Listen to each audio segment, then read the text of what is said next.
শোনেন, হযরত আলী রাদিয়াল্লাহু তাআলা আনহু তিনাকে হত্যা করলেন কে?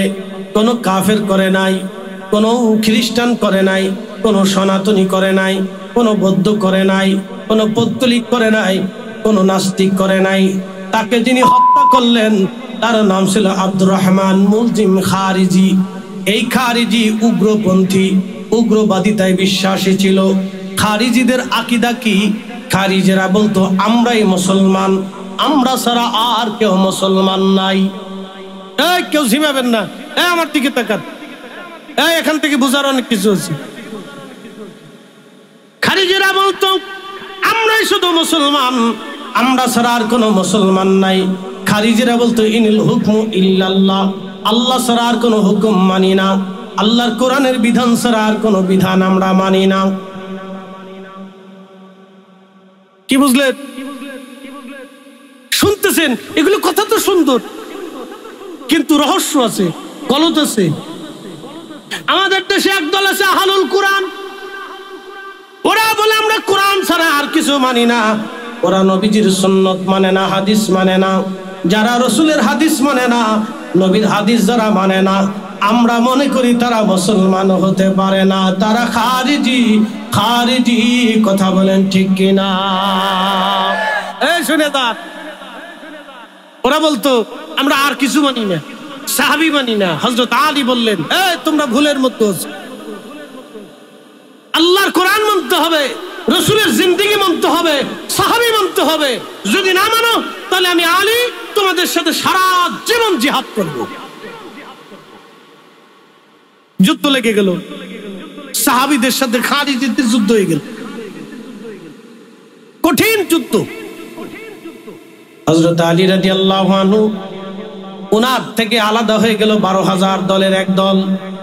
তারা বলল আমরা আল্লাহর হুকুম ছাড়া আর কারো হুকুম মানি না, আমরা রসুলের হুকুমও মানি না, সাহাবীদের বিধানও আমরা মানি না, আমরা শুধু কোরআন শরীফ মানব, আর কিছু আমরা মানব না। দেখেন কত বড় ভুল সিদ্ধান্ত তাদের। কিন্তু আল্লাহ বলে দিলেন আমি আল্লাহ মানার আগে কোরআন শরীফ তো মানবা, আমার রসুল মানবা, এরপরে সাহাবী মানবা। একসাথে জোরে বলবেন না মারহাবা। আল্লাহ মানবা, নবী মানবা, সাহাবী মানবা, ওলি মানবা, উলামা মানবা।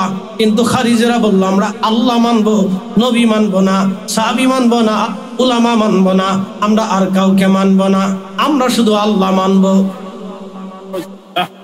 দেখেন কথা সুন্দর কিন্তু গলত বিরাট। এই খারিজিদের একজনের নাম আব্দুর রহমান মুলজিম খারিজি। তার কপালের মধ্যে সেজদার চিহ্ন ছিল, বুঝতেই পারতেছেন কালা দাগ ছিল, লম্বা পাগড়ি, সুন্দর দাড়ি, চমৎকার চেহারা, সুন্দর জুব্বা গায়ে দেওয়া। হযরত আলীকে নামাজরত অবস্থায় ছুরিকাঘাত করলেন।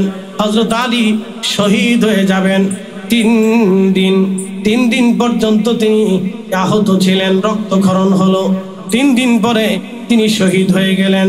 ওনার জানাজা হলো কুফার মসজিদে। সকালবেলা ফজরের নামাজের পরে জানাজা হয়ে গেল। ওনাকে নিয়ে যাওয়া হলো গোরস্থানে। নিয়ে যাওয়ার পরে একজন খ্রিস্টান অন্ধ মেয়ে দৌড়া এসেছে, কুফার মসজিদের পাশে দাঁড়ায় দাঁড়ায় অন্ধ কাঁদে। লোকেরা বলল এ অন্ধ মহিলা তুমি কি জন্য কাঁদো? বলতেছে হে মুসলমানেরা বলো আমার খলিফা আলী কি দুনিয়াতে আছে না মারা গেছে? অন্ধ খ্রিস্টান মেয়েটা বলতেছিল হে মুসলমানেরা বলো আমার খলিফা কি দুনিয়াতে আছে না মারা গেছে? আমার খলিফা দুনিয়াতে আছে না মারা গেছে? তোমরা বলো। ইসলাম কাকে বলে বুঝে যান, খলিফাদের থেকে বুঝে। হাজারাতে সাহাবীরা ডাক দিলেন হে খ্রিস্টান মেয়ে, আমাদের খলিফা আজকে সকালবেলা ভোরে তিনি ইন্তেকাল করেছেন, শহীদ হয়েছেন।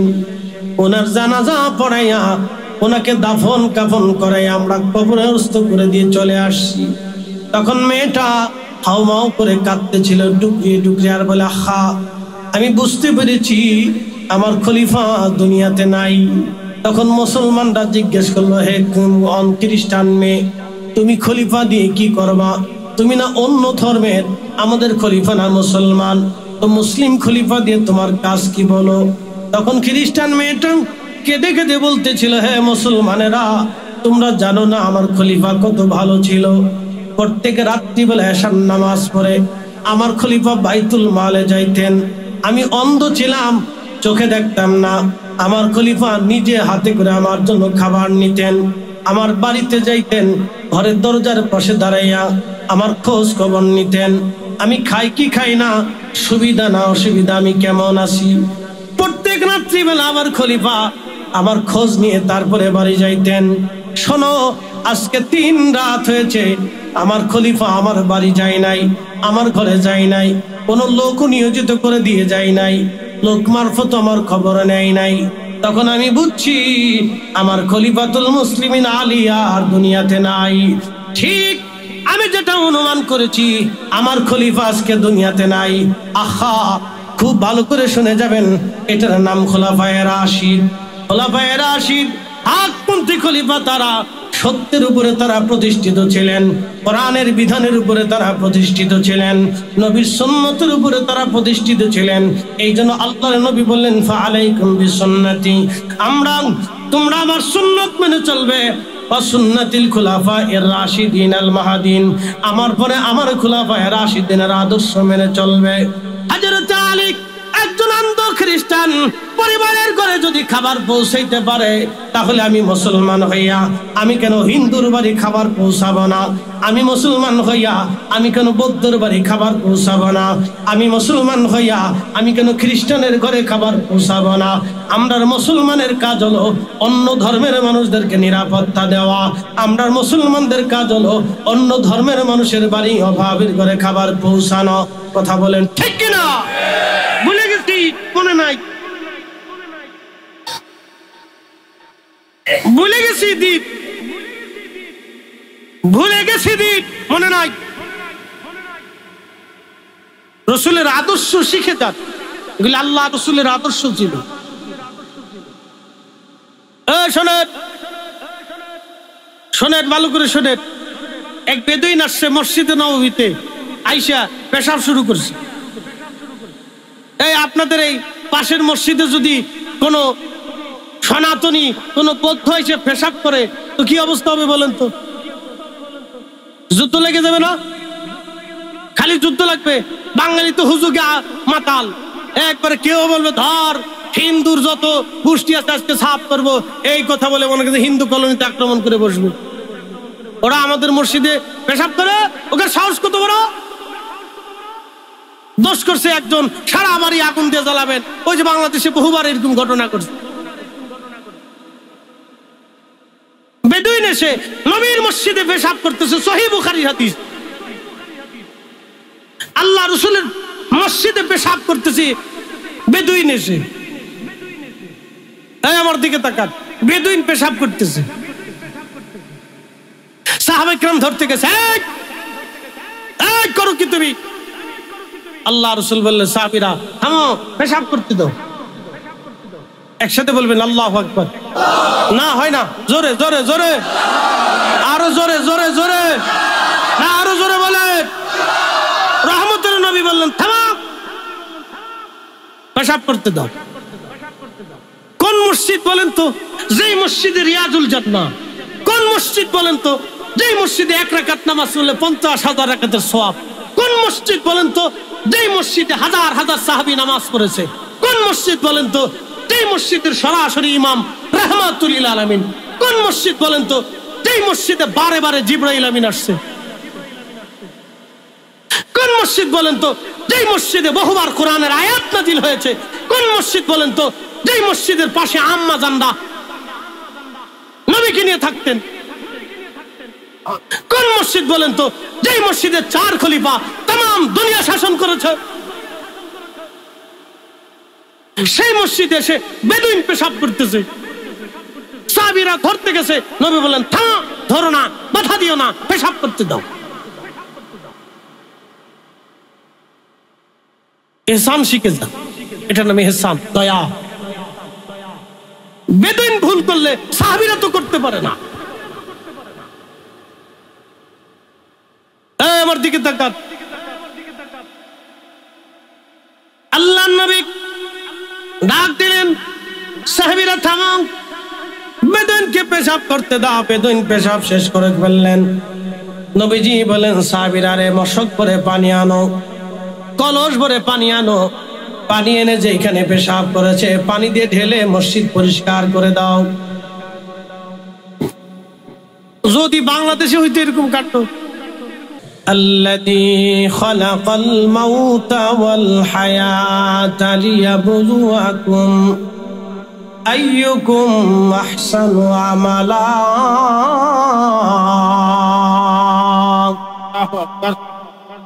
রব্বুল আলামিন বললেন, আল্লাযী খালাকাল মাউত, আমি তোমাদের জন্য মৃত্যু সৃষ্টি করলাম, ওয়াল হায়াত, জীবন আমি আল্লাহ সৃষ্টি করেছি। জীবন সৃষ্টি করলাম আমি আল্লাহ, মৃত্যু সৃষ্টি করলাম আমি আল্লাহ। জীবন সৃষ্টি করলাম আমি আল্লাহ, মৃত্যু সৃষ্টি করলাম আমি আল্লাহ। আমি তোমাকে মৃত্যু দিব, কখন মৃত্যু আসবে তাও আল্লাহ বলে দিলেন। কুল ইন্নাল মাউতাল্লাযী তাফিরুনা মিনহু ফাইন্নাহু মুলাকীকুম। খুব মনোযোগ দিবেন। আল্লাহ বলেন, হুজুর আপনি আপনার উম্মতকে জানায় দেন, আপনার উম্মত আমার বান্দারা, এ মানব জাতি মৃত্যু থেকে তারা পালায়, মৃত্যু থেকে তারা পালায়। দেখবেন মানুষেরা যদি অসুস্থ হয় বড় ডাক্তার দেখায়, ঢাকায় পছন্দ না হলে ইন্ডিয়া চলে যায়, ইন্ডিয়া পছন্দ না হলে সিঙ্গাপুরে চলে যায়, সিঙ্গাপুরে পছন্দ না হলে আমেরিকা চলে যায়, আমেরিকা পছন্দ না হলে ব্রিটেনে চলে যায়, ব্রিটেন পছন্দ না হলে ইউরোপে চলে যায়, ইউরোপ পছন্দ না হলে অস্ট্রেলিয়া চলে যায়, অস্ট্রেলিয়া পছন্দ না হলে কানাডা চলে যায়, কানাডা পছন্দ না হলে চীনে চলে যায়। কিন্তু বলুন তো, আমার রব 1450 বছর আগে দ্ব্যর্থহীন ভাষায় ঘোষণা দিলেন, বন্ধু উম্মতকে জানায় দেন, তারা যেখানেই পালাক না কেন, যেখানেই যাক না কেন, যত চিকিৎসাই করুক না কেন, যত ওষুধই খাক না কেন, যত নতুন যন্ত্র আবিষ্কার করুক না কেন, যত চেষ্টাই করুক না কেন, পাতালের গভীরে লুকাক না কেন, সাগরের গভীরে চলে যাক না কেন, জমিনের গভীরে পালায় যাক না কেন, আসমানে সিঁড়ি বেয়ে পালায় যাক না কেন, ভিন্ন কোনো গ্রহে চলে যাক না কেন, আর পাহাড়ের গভীরে গহীন গুহার ভিতরে লুকাক না কেন, আফা ইন্নাহু মুলাকীকুম, এই মৃত্যু তার সাথে মোলাকাত করবে, এ মরণ তার সাথে মোলাকাত করবে। এই মৃত্যু থেকে সে পালাইতে পারবে না, মরণ থেকে পালাইতে পারবে না। কথা বলেন ঠিক কিনা? একদিন মাটির ভিতরে হবে ঘরে মন আমার, কেন বান্ধ দালান ঘর।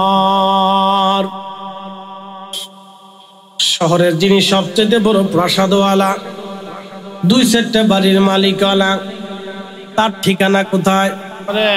না না, জোরে বলেন কোথায়? আরো জোরে বলেন। কি দিয়ে বানানো? জোরে বলেন কি দিয়া? শহরের যিনি হাজার হাজার কোটি টাকার মালিক, অথবা সাগরে যার 2-4টা বড় বড় জাহাজ আছে, এক একটা জাহাজ 2-4, 10, 15, 20, 30, 50, 100 কোটি টাকার মালিক একটা জাহাজ। এরকম দিয়ে যদি বাংলাদেশের কয়েক হাজার কোটি টাকার মালিক হোক, 50,000 কোটি টাকার মালিক হোক, 80,000 কোটি টাকার মালিক হোক, 1,00,000 কোটি টাকার মালিক হোক, তার কবরের ঠিকানা হবে মাটি। মাত্র বরাদ্দ 3.5 হাত, কাফনের কাপড় মাত্র 3 টুকরা, 1 টুকরাও বেশি হবে না, 1 ইঞ্চি মাটি বেশি বরাদ্দ হবে না। কথা কন ঠিক কিনা? খুব মনোযোগ দেন। আসার সময় আসলেন, কোনো পকেট ছিল না। আপনি যেখানে দুনিয়াতে আসলেন, আপনার নিজস্ব কোনো ক্ষমতা নাই, আপনার চোখের ক্ষমতা নাই, জবানের ক্ষমতা নাই, হাতের ক্ষমতা নাই, আপনার কোনো পাওয়ার নাই, না রাষ্ট্রীয় পাওয়ার, না ব্যক্তিগত পাওয়ার, না সামাজিক পাওয়ার, না জ্ঞানের পাওয়ার, না বিদ্যার পাওয়ার, না ক্ষমতার পাওয়ার, না বিজ্ঞানীর পাওয়ার, না মেধার পাওয়ার। আপনি যখন দুনিয়াতে আসলেন তখন আপনি ছিলেন একা, কিছুই ছিল না আপনার। যখন দুনিয়াতে বড় হলেন তখন আপনি দিক শূন্য। আগামীকাল ফরিদি বেঁচে থাকবে কিনা ফরিদি সাহেব নিজেও জানে না। আজকে রাত এখান থেকে মাহফিল করে যাবে কিনা ফরিদি সাহেব নিজেও জানে না। এবং নিঃশ্বাস ছেড়ে দিয়েছে, গ্রহণ করতে পারবে কিনা ফরিদি সাহেব তাও জানে না। নিঃশ্বাস গ্রহণ করেছে, ছেড়ে দিতে পারবে কিনা ফরিদি সাহেব তাও জানে না। এখানে কেউ জানে না, কোনো বিজ্ঞানী জানে না, কোনো সায়েন্টিস্ট জানে না, রাশিয়ার প্রেসিডেন্ট জানে না, আমেরিকার প্রেসিডেন্ট জানে না, এই সৌদি আরবের রাজা জানে না, বাংলাদেশের উপদেষ্টা জানে না, পৃথিবীর সবচেয়ে বড় সেনাপ্রধান ও বন্ধু সেও জানে না, পৃথিবীর বড় বড় সেনাপ্রধানরাও জানে না, বড় বড় জ্ঞানী ডাক্তাররাও জানে না আগামী মুহূর্ত তার জন্য কি আসবে। আবার যখন চলে যাবে তখনও কবরে চলে যাবে একা। আসার সময় আসলো একা, কবরে যাওয়ার সময় গেল একা। যাওয়ার সময় একেবারে কিছুই নাই, মাত্র 3টা কাফনের কাপড় বরাদ্দ, এর বেশি কিছু নিতে পারে নাই। ব্যাংকে পড়ে আছে হাজার হাজার কোটি টাকা, জমিনে আছে হাজার হাজার বিঘে সম্পত্তি, অনেক বড় বড় ইন্ডাস্ট্রি গ্রুপের মালিক, বিরাট বড় ক্ষমতা, তিনি মাননীয় রাষ্ট্রপ্রধান। কোনো লাভ হবে না, কবরে একা, কবরে একা, কবরে একা।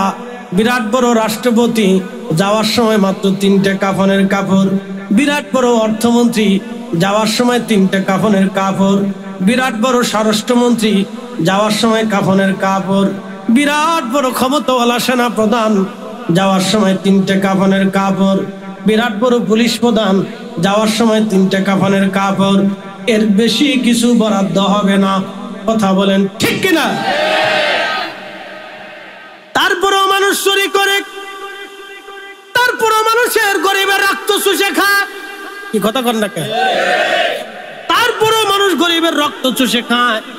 কয়েকদিন আগে সাতক্ষীরাতে আমিরুল নামে এক ভদ্রলোক চিঠির মধ্যে, চিরকুটের মধ্যে লিখে লিখলেন, খাবারের অভাবে, ঋণের চাপে আমি নিজে আত্মহত্যা করলাম, আমার কলিজার টুকরা সন্তানদেরকে হত্যা করলাম, আমার বিবিকেও হত্যা করলাম। একই পরিবারের 4 জন মিলে নিজেরা নিঃশেষ হয়ে গেল, আত্মহত্যা করলো। কিসের জন্য? খাবারের জন্য। এদেশে কারো ব্যাংকের মধ্যে হাজার হাজার কোটি টাকা আছে, খাবারের তার অভাব নাই, কিন্তু আমার দেশের আমিরুল খাবারের অভাবে মরে গেল, আত্মহত্যা করলো। এদেশের কত বড় বড় ধনী না, সাতক্ষীরার ভিতরে ধনীর অভাব ছিল না, ব্যাংকে টাকা আছে, গোডাউনে খাবার আছে, তারপরও আমাদের দেশের আমিরুল পরিবার সহ আত্মহত্যা করলো। কারণটা কি? একটাই মাত্র কারণ, এই জমিনে আমার নবীর আদর্শ নাই। যদি রসুলের আদর্শ থাকতো, আল্লাহর কসম আমিরুলের আত্মহত্যা করা লাগে না। কথা কন না কেন? ঠিক কিনা? আমরা শুধু মনে করি পাকড়ি মাথায় দিয়ে রাস্তায় হাঁটলে বুঝি বিরাট সুন্নত আদায় হয়ে যাবে, বা জুব্বা গায়ে দিয়ে হাঁটলে বুঝি সুন্নত আদায় হয়ে যাবে। কিন্তু না, গরিবের বাড়ি খাবার পৌঁছাই দেওয়া ছিল অরিজিনাল সুন্নত, আমরা পৌঁছাইতে পারি নাই। আর আমার দেশের কিছু আলেমরা আছে, ওই মিলাদুন নবী বন্ধ করো, ওই ফাতেহা বন্ধ করো, ওই মিলাদ বন্ধ করো, ওই দোয়া বন্ধ করো, ওই বুকের উপরে হাত বেঁধে নামাজ পড়ো, ওই তারাবির নামাজ 8 রাকাত বানাও, ওই বেতরের নামাজ 1 রাকাত বানাও। মনে হয় ওরে দুনিয়াতে শয়তানি করার জন্য আল্লাহ টেন্ডার দিয়ে পাঠাইছে। শয়তানি টেন্ডার তো শয়তান নিয়ে দুনিয়াতে আসছে, শয়তানি টেন্ডার তো কোনো আলেমের হওয়ার কথা না। আমার মসজিদে ভেজাল বাড়ানোর কথা ছিল না, আমার সমাজে ভেজাল বাড়ানোর কথা ছিল না। মিলাদুন নবীর মাহফিলের জন্য বন্ধ করার জন্য তো তোমাকে বলা হয় নাই, দোয়া বন্ধ করার জন্য তো তোমাকে বলা হয় নাই। তোমাকে বলা হয়েছিল এই জমিনে ইনসাফ প্রতিষ্ঠিত করার জন্য। আমার দেশের হাজার হাজার হাজার হাজার বিচার সালিশ হয়, হাজার হাজার বিচার সালিশ হয়, টাকা দিয়া অন্যায় বিচার হয়। গরিবের পক্ষে বিচার হয় না, ধনীর পক্ষে বিচার হয়ে যায়। তার লোক বেশি তার পক্ষে বিচার যায়, তার পয়সা বেশি তার পক্ষে বিচার যায়। আমার দেশের হাজার হাজার গরিব মানুষ জমি বুঝে পায় না, জায়গা বুঝে পায় না, ঘর বুঝে পায় না, টাকা বুঝে পায় না। এমনও বহু মানুষ আছে যারা দিন আনে দিন খায়, খাবার পায় না।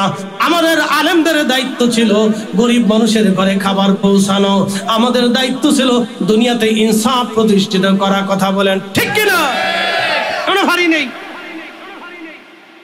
আইসি মসজিদে গুতাগুতি লাগাইতে, আইসি আমরা মসজিদে গুতাগুতি লাগাইতে, এদেশে 60 লক্ষ আলেম, তো 60 লক্ষ আলেমের কাজ কি? আমার দেশের লক্ষ লক্ষ লক্ষ লক্ষ যুবকরা, হাজার হাজার যুবকরা বাবা খাইয়া, ফ্যান্সি খাইয়া, মদ খাইয়া, তারি খাইয়া, নেশা করে ধ্বংসের মুখে চলে যায়। স্বামী স্ত্রীর তালাক হয়ে যায়, মাকে হত্যা করে, বাবাকে পিটায়, সংসার ধ্বংস হয়ে যায়। সোনার সংসারগুলি নেশা আক্রান্ত হয়ে আমাদের যুবকদের কারণে বহু সংসার ধ্বংস হয়ে যাচ্ছে। সন্তানদেরকে ছেড়ে দিয়ে চলে যায়। আমাদের বাংলাদেশে 5 লক্ষের মতো আছে পথ শিশু। পথ শিশু বুঝেননি? মায়ের পরিচয় নাই, বাপের পরিচয় নাই। চট্টগ্রামের রেল লাইনে বিভিন্ন জায়গা দেখবেন পথ শিশু আছে। এই পথ শিশুদের খাবার নাই, পোশাক নাই, রাস্তাঘাটে ঘুমায়, রাস্তাঘাটে থাকে, বিভিন্ন বাস স্ট্যান্ডে, বিভিন্ন রেল স্ট্যান্ডে, বিভিন্ন নৌবন্দরে, বিভিন্ন জায়গায় ওরা থাকে। ওদেরকে মা বলতে পারে না, কে বাবা তা বলতে পারে না। এমনও শিশু আছে, আবার এমনও শিশু আছে মা জন্ম দিয়ে রেখে দিয়ে চলে গেছে, বাবা জন্ম দিয়ে মার উপরে ছেড়ে দিয়ে চলে গেছে। আমার দিকে তাকান। এই দেশের বহু যুবক আছে বিয়ে করে বাচ্চা জন্ম দিয়ে বাচ্চার খবর নাই না। রাষ্ট্রের দায়িত্ব কি ছিল? আমাদের দায়িত্ব কি ছিল? আঙ্গুল চোষা। আমাদের দায়িত্ব কি? রাষ্ট্রের দায়িত্ব কি? প্রশাসনের দায়িত্ব কি? সরকারের দায়িত্ব কি? এইগুলির ধরে ধরে আইনা সুষ্ঠু আইন, সঠিক বিচার প্রণয়ন করে দিয়া ওই বাচ্চার ভরণ পোষণ দেওয়াতে বাধ্য করে দেওয়া। কথা বলেন ঠিক না? পারি নাই আমরা। আমরা এসে মিলাদ বন্ধ করতে, আমরা আছি কেটে দোয়া করবো, কেটে দোয়া সারবো, এটা লইয়া।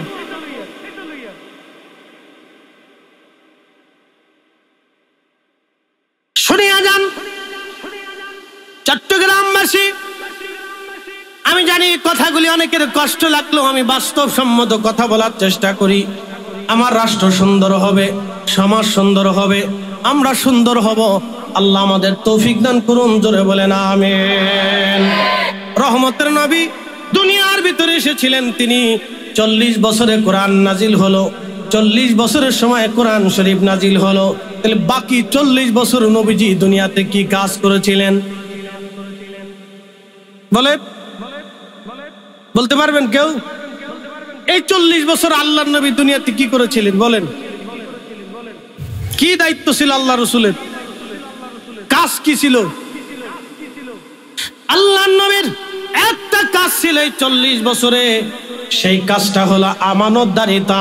নবী কখনো আমানত নষ্ট করেন নাই, মিথ্যা বলেন নাই, ধোঁকা দেন নাই, মারামারি করেন নাই, হত্যা করেন নাই। আরো একটা কাজ ছিল রহমতের নবীর, হিলফুল ফুজুল যুব সংগঠন করিয়া আমার নবী ওই গোত্রে গোত্রে মারামারি, খুন খারাপি আর রক্তপাত বন্ধ করার জন্য, শান্তি প্রতিষ্ঠিত করার জন্য নবী চেষ্টা করেছিলেন। কথা বলেন ঠিক কিনা? আমরা করছি কি? মসজিদে একদল সৌদি আরব থেকে ফেরত এসেছে, ও আইয়া কইতেছে কে এটাই সঠিক, তোরা যারা এমনি মানছ এটা ভুল। ওরে শতান কোথাকার, তোরে তো আল্লাহ এই জন্য তো সৌদি আরব থেকে বাংলাদেশে পাঠাইছে না। তুই বাংলাদেশে আইত, তুই সৌদি থাক যা। এই চট্টগ্রামে ইসলাম এনেছে কে? সাদ বিন আবি ওয়াক্কাস রাদিয়াল্লাহু আনহু 1450 বছর আগে তিনি এখান থেকে এসে আরাকান হয়ে, মায়ানমার দিয়ে, থাইল্যান্ডের পাশ দিয়ে, সাগর পার হয়ে তিনি ইন্দোনেশিয়া, মালয়েশিয়ার পাশ দিয়ে একেবারে চীনের গুয়াংজু পর্যন্ত কালেমার দাওয়াত পৌঁছে দিয়েছিলেন। তার 100 বছর পরে বদর শাহ ওলি আসলেন, তার 100 বছর পরে হযরত বাইজিদ বুস্তামি, তার 100 বছর পরে 12 ওলি আসলেন, তারও 300 বছর পরে 360 ওলি আসলেন, তারও বহু বছর পরে বহু ওলিরা আসছেন, তারও আগে ওলিরা এসেছেন। ওলিরা এসে কালেমার দাওয়াত দিয়েছেন। যদি ওলিরা বুকের উপরে হাত বাঁধতেন তাহলে আমার দেশের 18 কোটি মানুষ বুকের উপরে হাত বাঁধত। ওলিরা নাভির নিচে বেঁধেছেন, 18 কোটি মানুষ নাভির নিচে হাত বাঁধে। কথা বলেন ঠিক না? শুনি আইসা আমার বেদাতি বানাইতে, কি আশ্চর্য! আজ পর্যন্ত পতিতালয় থেকে একটা মেয়ে এনে তারে তুমি মানুষ বানাইতে পারো নাই। তুই তুমি এসে দেশে নবীর দুরূদ সালাম বন্ধ করার জন্য। শয়তানে চিন্তা করে আমি যেটা করতাম সেটা ও করে দিতেছে, অসুবিধা নেই। কষ্ট হচ্ছে আপনাদের? চলবে? একসাথে বলেন চলবে। আল্লাহ চালাইবার তৌফিক দিক, বলেন আমিন। চিন্তা করি ব্রাহ্মণবাড়িয়া মানুষ কোত্থেকে আইল? ব্রাহ্মণবাড়িয়া, হ্যাঁ হ্যাঁ আর আছে, মারহাবা কইলেন না? মাশাআল্লাহ মাশাআল্লাহ, খুব মনোযোগ। আল্লাহ দুনিয়াতে আমাদেরকে কি দায়িত্ব দিল? কাজ কি? আবার খালি কামাই করবেন আর খাবেন আর ঘুমাবেন নাই তো এই তো কাজ না, এটা কাজ। কাজ আল্লাহ আর একটা দারুণ কাজ দিচ্ছে, সেই কাজ আমাদেরকে আঞ্জাম দিতে হবে। চমৎকার কাজ দিচ্ছে। শোনেন, আমরা কিন্তু কুকুর না, আমরা মানুষ। শোনেন, আমরা কিন্তু বন্য প্রাণী না, আমরা মানুষ। শোনেন, আমরা কিন্তু বাকি 4 লক্ষ প্রজাতির জীব এবং জানোয়ার না, আমরা মানুষ। আল্লাহ আমাদেরকে শ্রেষ্ঠত্ব দিয়েছেন, আশরাফুল মাখলুকাত বানিয়েছেন, আমরা মানুষ। আমরা মানুষ। শোনেন, যে বেটা রাষ্ট্রের টাকা চুরি করে ও মানুষ না, এটা জানোয়ারের চাইতে নিকৃষ্ট। কুত্তা খায় কিন্তু বেঈমানি করে না। যারা গরিবের হক নষ্ট করে ও নিজেও খায়, বেঈমানিও করে, ও মানুষ না, কুকুরের চাইতে নিকৃষ্ট। কথা বলেন ঠিক কিনা? আপনি মানুষ পাইলেন কই? দেশে বহু মানুষ আছে, মানুষের সংখ্যা খুব কম, খুব কম মানুষের সংখ্যা। প্রিয় উপস্থিতি, খুবই মনোযোগের সাথে শুনবেন। আমি যে কথাগুলি বলছিলাম মনোযোগ দিবেন। রব্বুল আলামিন আমাদেরকে দুনিয়াতে পাঠাইলেন, পৃথিবীতে আসলাম, আমরা মানুষ, আশরাফুল মাখলুকাত। আমাদের কাজ কি, করণীয় কি? রব্বুল আলামিন আমাদের কিছু কিছু কাজ দিয়েছেন, যে কাজগুলি আমাদের অত্যন্ত দরকার। এই যে আপনারা আজকে আসলেন, ছোট ছোট বাচ্চারা মাহফিল সাজাইছে, ওরা কিন্তু মেম্বারি, চেয়ারম্যানি, টেন্ডারবাজি, চান্দাবাজি করবে না। ওরা কেন মাহফিলটা দিল? ইশকে রাসূলের মহব্বতে, আমার রাসূলের মহব্বতে ওরা বাগান সাজাইছে, ছোট ছোট বাচ্চারা সাজাইলো, যুবকরা ইন্তজাম করলো, পরিশ্রম করলো, সাজাই শেষ করেনি। আমরা দাওয়াত দিচ্ছি, প্যান্ডেল করছে, মাইকিং করছে, আরো কত কিছু, তাবারুকও রান্না করছে, আপনাদেরকে খাওয়াবো। এই মানুষের ভিতরে আবার এক মানুষ আছে, 1 টুফলা নিয়ে আরো 2 টুফলার ধান্দা করবে। আস্তে করতে জোরে বলেন।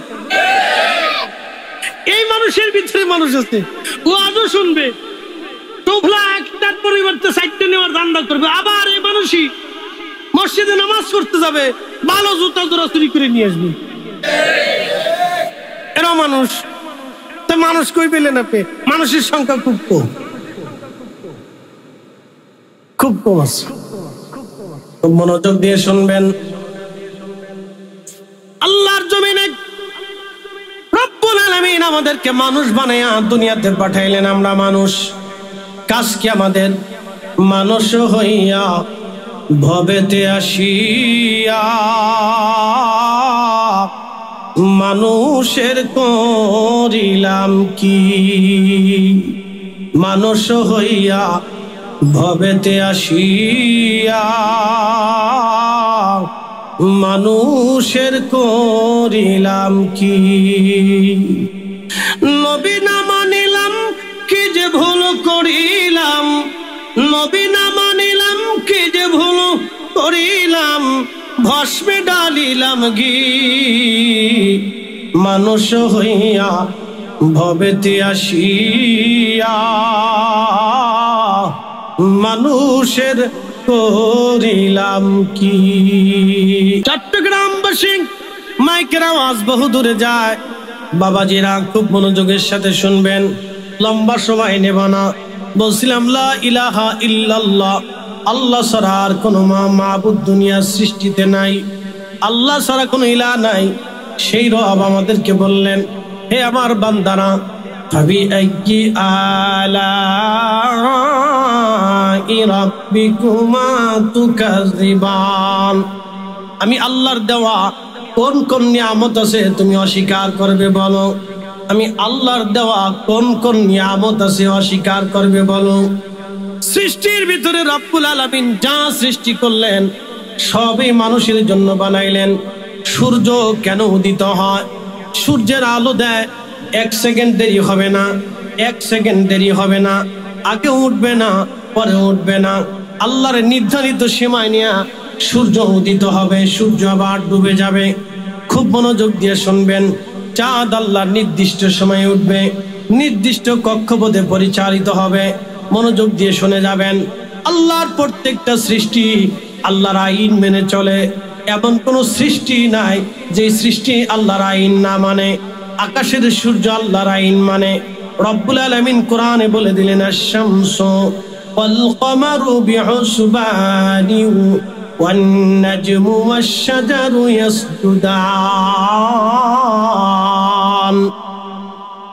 চাঁদ তার নিজস্ব কক্ষপথে পরিচালিত হয়, সূর্য তার নিজস্ব কক্ষপথে পরিচালিত হয় এবং নক্ষত্রগুলি আল্লাহকে সেজদা দেয়। খুব মনোযোগ দিবেন, খালি চোখে আমরা মাত্র 40 কোটি নক্ষত্র দেখতে পারি। শুধু খালি চোখে 40 কোটি নক্ষত্র দেখা যায়।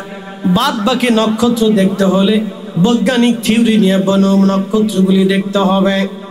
চট্টগ্রামবাসী, প্রত্যেকটা নক্ষত্র আমার আল্লাহকে সেজদা দেয়, প্রত্যেকটা নক্ষত্র আল্লাহর জিকির করে, প্রত্যেকটা নক্ষত্র তার নিজস্ব কক্ষপথে চলে, কেউ কারো কক্ষপথে যায় না। চাঁদ কখনো সূর্যের লাইনে যাবে না, সূর্য কখনো চাঁদের লাইনে আসবে না, কেউ কারো সীমা অতিক্রম করবে না। কুকুর আল্লাহর দেওয়া সীমা অতিক্রম করে না। দেখবেন এই কুকুর আপনার বাড়ি খায়, আপনার সাথে বেঈমানি করবে না। বিড়াল আপনার বাড়ি খায়, আপনার সাথে বেঈমানি করবে না। আপনার বাড়ির গরুটা আপনার সাথে বেঈমানি করবে না। আপনার বাড়ির মুরগি আপনি তাকে আদর করেন, খাওয়ান, সে আপনার ঘরের ভিতরে ডিম পারবে, আপনার সাথে বেঈমানি করবে না। ছেড়ে দিবেন, যেখানেই থাকুক না কেন মুরগিটা দৌড়ে আপনার ঘরের মধ্যে আসবে, ও বেঈমানি করবে না। আপনার বাড়ির হাঁস আপনার সাথে বেঈমানি করবে না। আপনার গৃহপালিত পশু পাখিগুলি আপনার সাথে বেঈমানি করবে না। ওরা আল্লাহর দেওয়া নির্দিষ্ট সীমানা মেনে চলে। একমাত্র মানব এবং জিন, এই দুইটা জাতি আল্লাহর দেওয়া সীমা রেখার বাহিরে চলে যায়। কি কথা কন? কথা বলেন। এই মানুষ এবং জিন একমাত্র আল্লাহর দেওয়া সীমানার বাহিরে চলে যায়। আল্লাহ বললেন, তোমরা সুদ খাইও না, কিন্তু আমরা সুদ প্রতিষ্ঠিত করেছি। কথা কন, জোরে বলেন। আল্লাহ বলেন সুদ হারাম, সুদ হারাম, কিন্তু সুদ আমরা প্রতিষ্ঠিত করেছি। আল্লাহ বলেন ঘুষ হারাম, আল্লাহ বলেন ঘুষ হারাম। আমরা এমন কোন সেক্টর নাই যে সেক্টরে ঘুষ না আছে। হ্যাঁ, ঠিক ডরাই কইতেছেন নাকি? হ্যাঁ, জোরে বলেন, জোরে বলেন।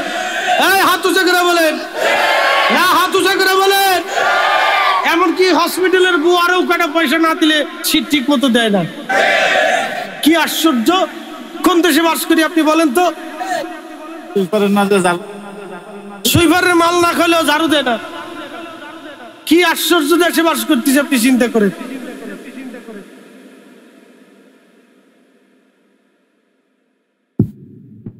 শুনিয়া যান, আল্লাহর নবী ডাক দিলেন, আমার উম্মত কিয়ামতের ময়দানে আল্লাহ ডাক দিবেন, আরে আমার বান্দা, আমি ক্ষুধার্ত ছিলাম, তুমি কেন আমাকে খাবার দাও নাই? তখন আল্লাহর বান্দা বলবে, হায় রব, বলেন কি, আপনি তো নিজে রাজ্জাক, রিজিক দেনেওয়ালা, আপনি কখন ক্ষুধার্ত ছিলেন? আমার রব, আমার আল্লাহ রাব্বুল আলামিন বলবেন, বান্দারে, তোমার প্রতিবেশী, তোমার গ্রামবাসী, তোমার এলাকাবাসী না খেয়েছিল। তুমি যদি সেই দিন তার ঘরে খাবার পৌঁছাইতা, তুমি যদি তাকে খাবার খাওয়াইতা, আমার বান্দা, আজকে আমি আল্লাহর খাবার খাওয়া হয়ে যাইতো। সুবহানাল্লাহ বলবেন না? হ্যাঁ না, আরো জোরে বলেন, জোরে বলেন, জোরে জোরে। তুমি যদি আমার বান্দার ঘরে খাবার পৌঁছাইতা, আমার ক্ষুধার্ত বান্দারে খাবার খাওয়াইতা, ও বান্দা, আমি আল্লাহর খাবার খাওয়া হয়ে যাইতো। আল্লাহ বলবেন, রে বান্দা, আমি তৃষ্ণার্ত ছিলাম, তোমরা সেই দিন আমাকে পানি পান করাও নাই। সেই দিন বান্দারা বলবে, হে রব, আপনি বলেন কি? আমরা কেন? আপনি তো নিজেই পানি দেনেওয়ালা, বৃষ্টি বর্ষণওয়ালা, সাগর সৃষ্টি করনেওয়ালা, আপনি তো রিজিক বন্টন করলেওয়ালা দেনেওয়ালা আল্লাহ। অতারজুকু মান তাশাউ বিগাইরি হিসাব, আপনি যাকে খুশি তাকে অগণিত রিজিকের মালিক আপনি বানায়া দেন আল্লাহ। আপনি বললেন কি আপনি তৃষ্ণার্ত ছিলেন, আপনি পানি পান করেন নাই, আপনাকে কেউ পানি দেয় নাই। আল্লাহ বলেন কি আমার রব সেই দিন ডাক দেবে, হে বান্দা তোমার প্রতিবেশী তৃষ্ণার্ত ছিল, তোমার এলাকাবাসী তৃষ্ণার্ত ছিল। এর অর্থ হলো আরবের জমিনে পানির বড় অভাব ছিল, পানির বড় কঠিন সমস্যা ছিল। সেই সময় আরবের দেশে এমন মুহূর্ত হয় স্বর্ণের চাইতে পানির দাম বেশি হয়ে যায়, খাবারের চাইতে পানির দাম বেশি। এই জন্য পানির গুরুত্ব বোঝানো হয়েছে। আল্লাহ বলবেন বান্দারে তোমার প্রতিবেশী তৃষ্ণার্ত ছিল, পানির অভাবে ছিল, তুমি তাকে পানি দাও নাই, তুমি তাকে খাদ্য দাও নাই, খাবার দাও নাই, তার কলিজা ঠান্ডা বানাও নাই, তার ক্ষুধা নিবারণ করো নাই, তার তৃষ্ণা নিবারণ করো নাই। যদি করতা আমি আল্লাহর তৃষ্ণা নিবারণ হয়ে যাইতো। চিৎকার মেরে জোরে বলেন না মারহাবা। এই এই আমার দিকে তাকান, আমাদের দেশের বহু যুবক আছে বাপ মারে খাইতে দেয় না, কথা কন না কে জোরে বলেন। এই আমাদের আলেমদের কি দায়িত্ব ছিল বলেন তো?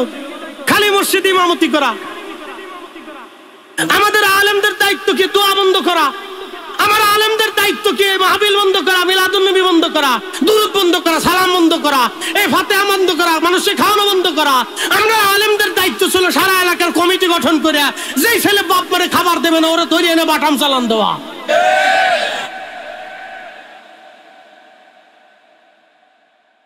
আমরা ভারী নেই, আমরা কেডাই বুকের উপরে হাত বাঁধে ওরে নাভির নিচে বান্ধাইতে হবে, যেটা বুকে নাভির নিচে হাত বাঁধে ওরে বুকের উপর উড়াইতে হবে। নাম দিছে আহলে হাদিস গোরস্থান, গোরস্থান আবার আহলে হাদিস হয় কেমনে রে বেড়া? এই কথা কন না কা? মানুষ মরে গেছে, মরা নিয়ে রাজনীতি চলতেছে।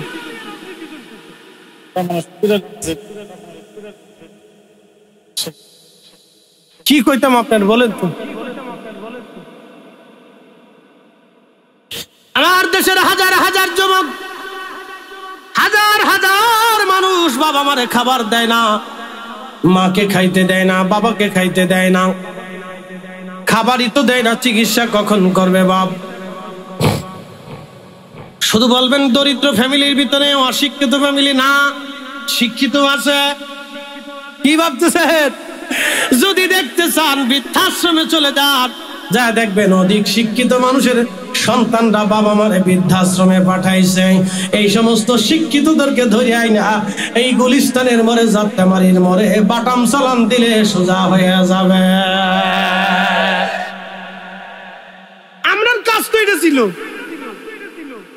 সারা বাংলাদেশের সব আলেমরা মিলে, সব মতের আলেম, আমি কোনো মত বাদ দিলাম না, সবাইরে বাদ দিলাম না, সবাইরে ধরলাম। যত মতের আলেম আছে, যত মসলকের আলেম আছে, সব আসবে, এক জায়গায় বসবে, বসে বলবে আমার সমাজ আগামী 1 বছরের ভিতরে আমরা চেঞ্জ করব। আমার সমাজে কেউ মদ বিক্রি করতে পারবে না, ইয়াবা বিক্রি করতে পারবে, যে ইয়াবা বিক্রি করবে ওর বাড়ি আগুন দেবো। এই কথা কন না কে জোরে বলেন? কানা করে দিছে মাজারে আগুন। কি কথা কন না কে? এই তো অবস্থা।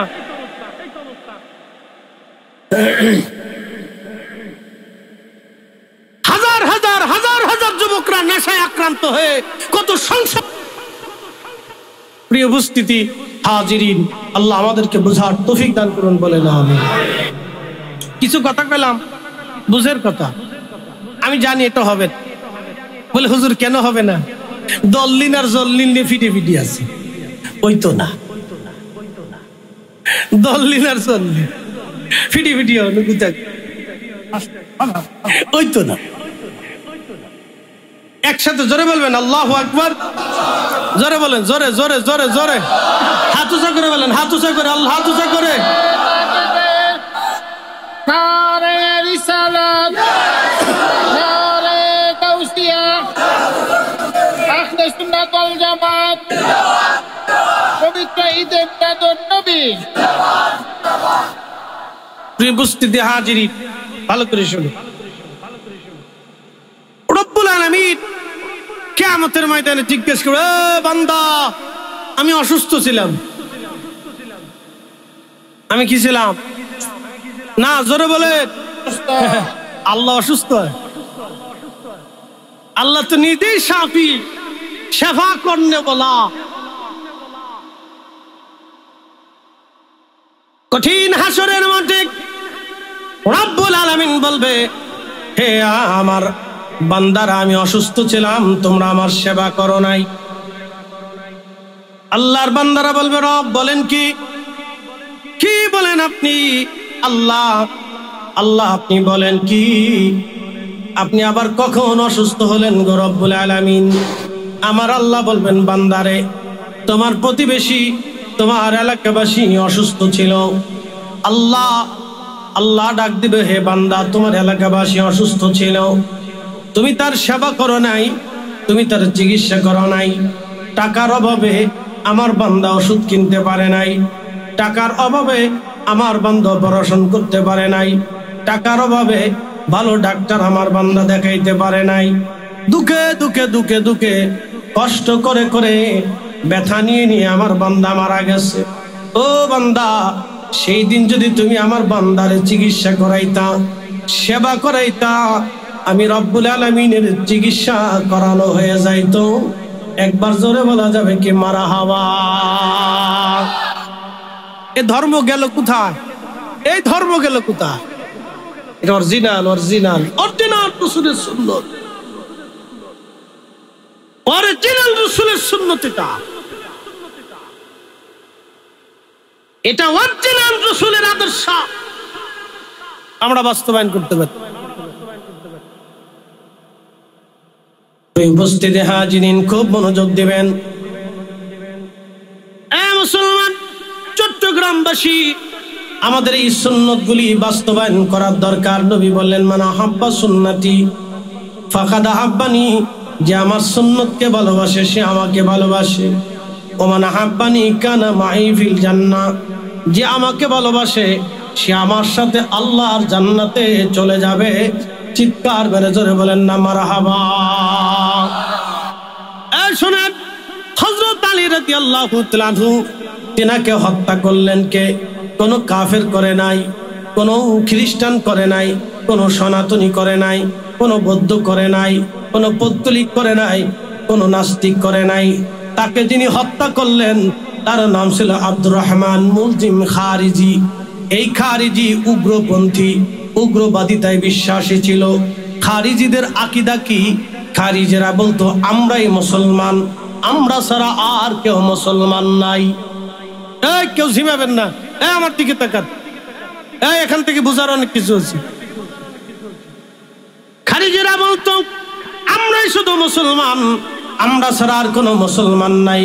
খারিজেরা বলতো, ইনিল হুকমু ইল্লাল্লাহ, আল্লাহ ছাড়া আর কোনো হুকুম মানি না, আল্লাহর কোরআনের বিধান ছাড়া আর কোনো বিধান আমরা মানি না। কি বুঝলেন? শুনতেছেন? এগুলো কথা তো সুন্দর, কিন্তু রহস্য আছে, গলত আছে। আমাদের দেশে একদল আছে আহলুল কোরআন, ওরা বলে আমরা কোরআন ছাড়া আর কিছু মানি না। ওরা নবীজির সুন্নত মানে না, হাদিস মানে না। যারা রসুলের হাদিস মানে না, নবীর হাদিস যারা মানে না, আমরা মনে করি তারা মুসলমান হতে পারে না, তারা খারিজি। খারিজি, কথা বলেন ঠিক কিনা? এই শুনে দাঁড়, ওরা বলতো আমরা আর কিছু মানি না, সাহাবী মানি না। হযরত আলী বললেন, তোমরা ভুলের মধ্যে আছো, আল্লাহর কোরআন মানতে হবে, রসুলের জিন্দেগি মানতে হবে, সাহাবী মানতে হবে। যদি না মানো তাহলে আমি আলী তোমাদের সাথে সারা জীবন জিহাদ করব। যুদ্ধ লেগে গেল, সাহাবীদের সাথে খারিজিদের যুদ্ধ হয়ে গেল, কঠিন যুদ্ধ। হযরত আলী রাদিয়াল্লাহু আনহু, উনার থেকে আলাদা হয়ে গেল 12,000 দলের এক দল। তারা বলল, আমরা আল্লাহর হুকুম ছাড়া আর কারো হুকুম মানি না, আমরা রসুলের হুকুমও মানি না, সাহাবীদের বিধানও আমরা মানি না, আমরা শুধু কোরআন শরীফ মানব, আর কিছু আমরা মানব না। দেখেন কত বড় ভুল সিদ্ধান্ত তাদের।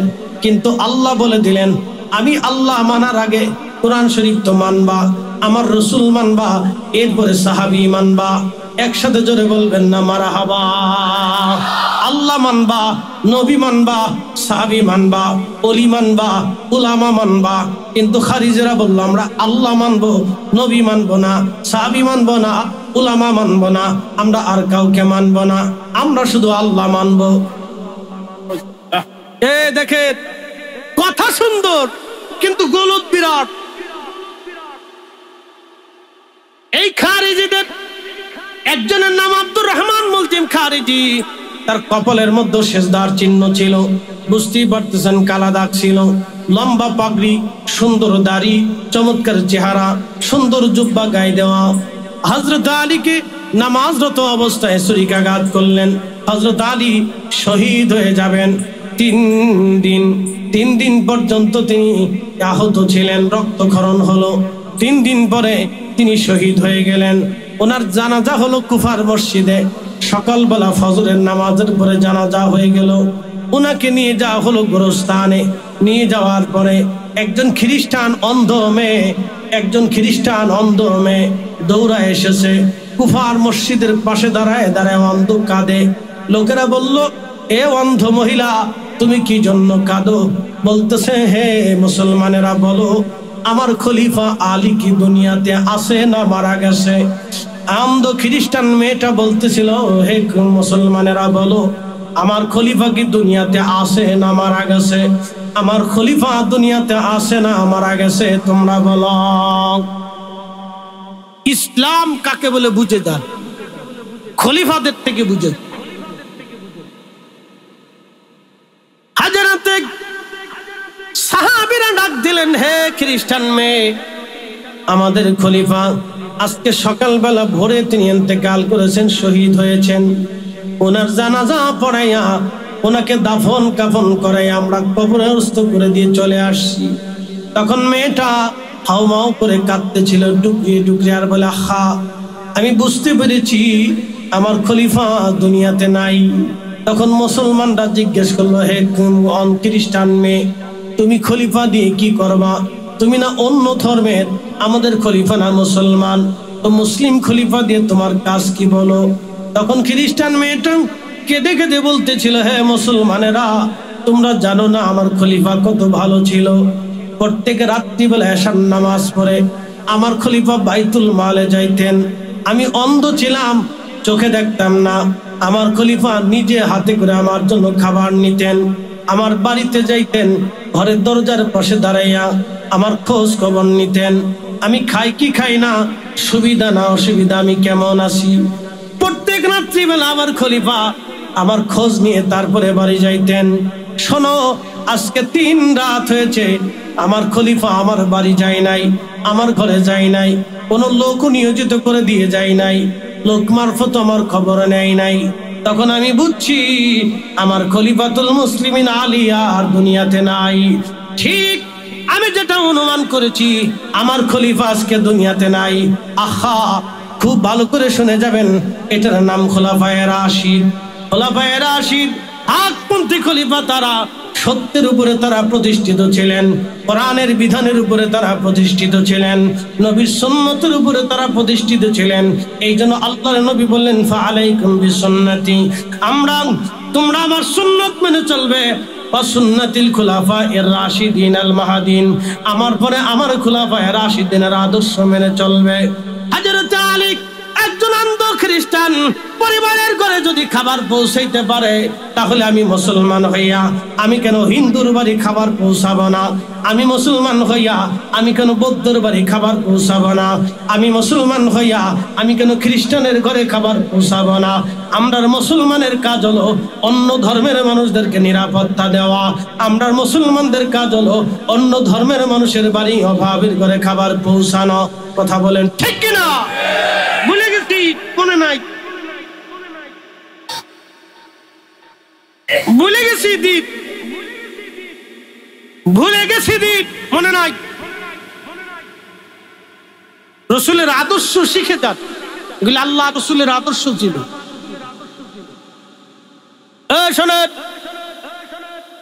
শোনেন ভালো করে শোনেন।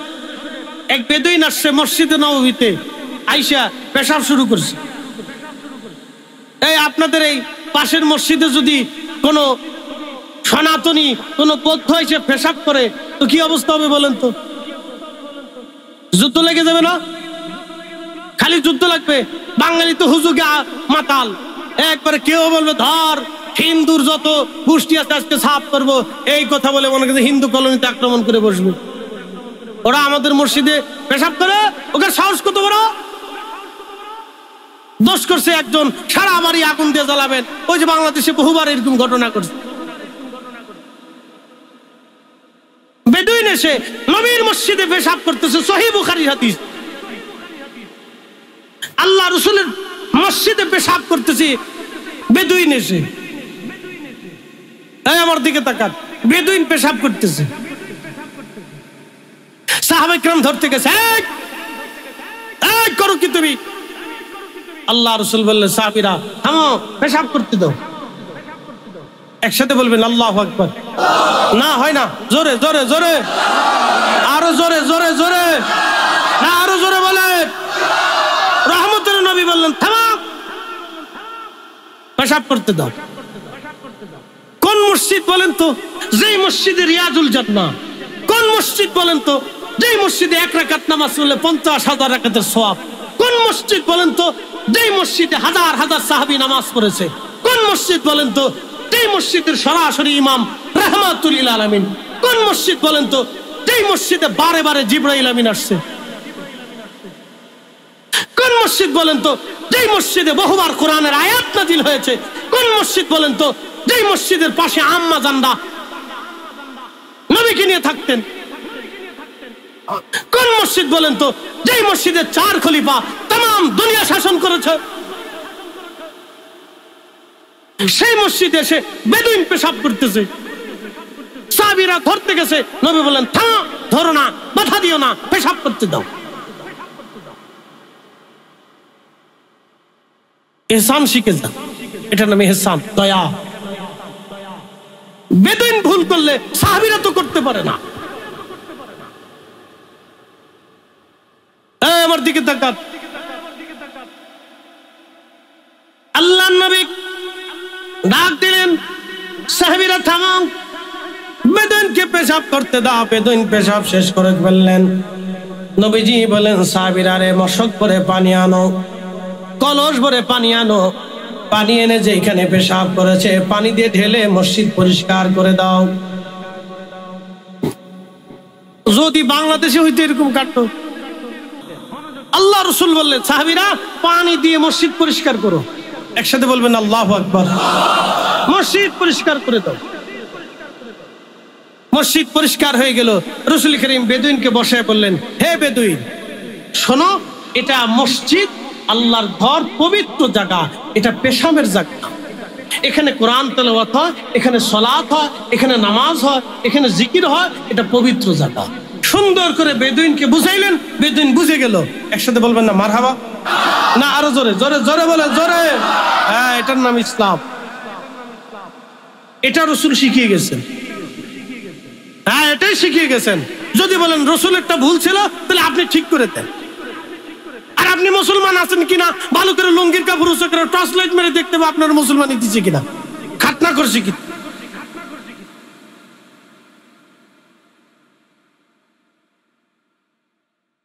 এটা ইসলাম, আল্লাহর নবী শিখিয়ে গেছেন। এগুলি শিখেন, এগুলি শিখেন, এগুলি শিখা জরুরি, এগুলি বোঝা জরুরি।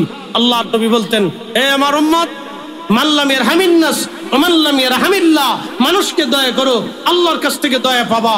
যে মানুষকে দয়া করে না, আল্লাহ তাকে দয়া করেন। ইহসান করো, দয়া করো, ইহসান করো, মানুষকে দয়া করো। আল্লাহ দয়া করতে শিখিয়েছেন। আল্লাহ নিজে দয়াশীল, দয়াশীলকে ভালোবাসেন। আল্লাহ নিজে হেসান করেন বলা, এই জন্য আল্লাহ হেসান শিখিয়েছেন। যারা হেসান করে আল্লাহ তাদেরকে হেসান করে, যারা দয়া করে আল্লাহ তাদেরকে দয়া করে।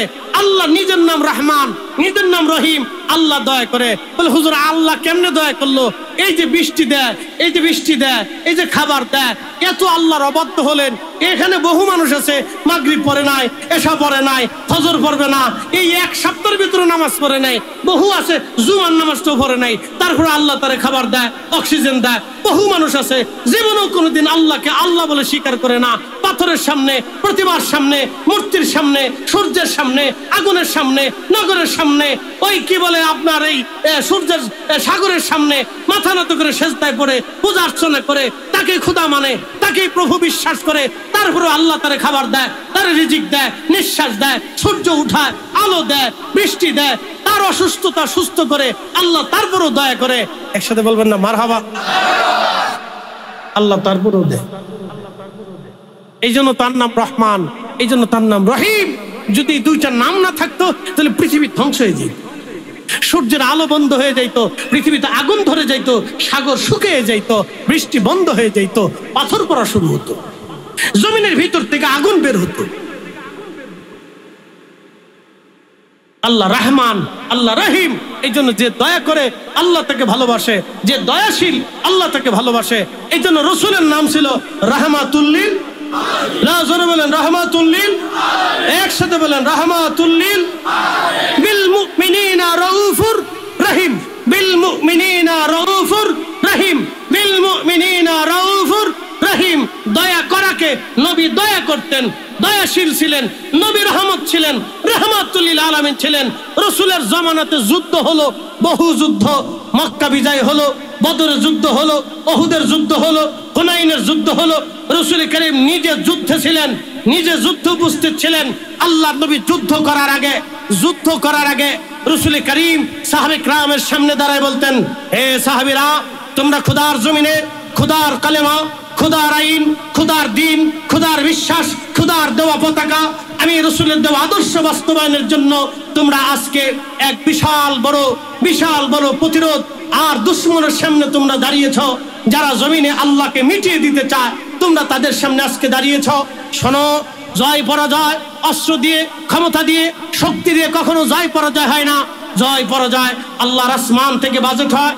যদি আল্লাহ আমাদেরকে বিজয় দান করে, তাহলে শোনো, তোমরা কোনো বন্দীকে হত্যা করবে না, শোনো, কোনো যুদ্ধবন্দীকে হত্যা করবে না, শোনো, কোনো যুদ্ধবন্দীর মাল সামানাকে, যুদ্ধবন্দীর বাড়ি ঘরে তোমরা হামলা করবে না, কোনো বৃদ্ধকে হত্যা করবে না, কোনো নারীকে হত্যা করবে না, কোনো শিশুকে হত্যা করবে না, কারো মাল সামানা কেড়ে আনবে না, কারো বাড়ি আগুন দেবে না, ফসলি জমি নষ্ট করবে না, গাছ কেটে ফেলবে না, তোমরা কোনো ফসলি জমি নষ্ট করবে না, গবাদি পশু হত্যা করবে না, ধরে নিয়ে আসবে না, জুলুম করবে না, অন্যায় করবে না, বাড়ি ঘর পোড়াবে না। আর বাংলাদেশে যুদ্ধ করা লাগে না, এক গ্রাম আর এক গ্রামে মারামারি লাগলে, এক এলাকা আর এক এলাকায় মারামারি লাগলে, যে এলাকা ঠকে যায় ওই এলাকার বাড়ি ঘর গরু ছাগল সব ধরে নিয়ে চলে আসে। ইস, এরা আবার মুসলমান দাবি করে, এরা আবার নিজেকে মানুষ বলে দাবি করে। লজ্জা করা উচিত। কথা বলেন ঠিক না বেঠিক? কি আশ্চর্য! মাঝে মধ্যে আমি চিন্তা করি, এদের কি শিখাইলো কেন? কতটা মুসলমান আমরা, কালমা পড়নে বলা জাতি, এখনো পর্যন্ত অনেক কিছু শিখি।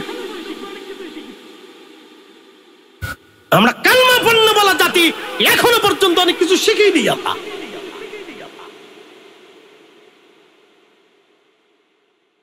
সাহাবীরা যুদ্ধের পর যুদ্ধ করেছে, একটা দুইটা যুদ্ধ করেছে সাহাবীরা। রাম সাম্রাজ্য বিজয় করেছে, পার্সিয়ান সাম্রাজ্য বিজয় করেছে সাহাবায়ে কিরাম।